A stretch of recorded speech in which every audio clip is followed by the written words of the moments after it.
Alright, I want to shoot up one video here to finish section 5.5 because I ran out of time in the last video. And just wanted to say this is what it'll look like in homework. So it'll say what rational roots are possible. And so hopefully we know now that we take factors of the constant, which is constant is 3.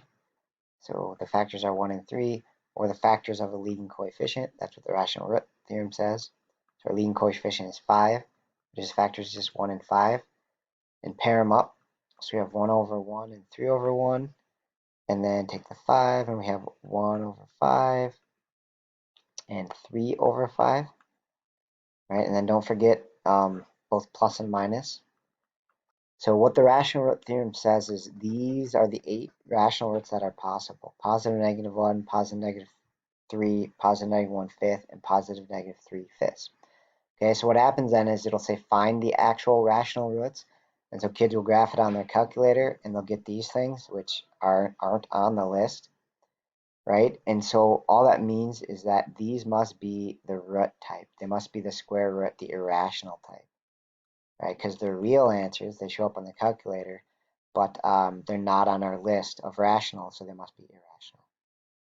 Okay, so this is actually probably a pair, a plus minus pair of irrational solutions. That's what you're seeing on the calculator, right? And so as far as what you list, you just put no rational roots. And that ties back into what we did in the very beginning of this lesson, which is with the 3 types, right? So these ones show up on calculator. Rational and irrational are both real, so they show up on the calculator.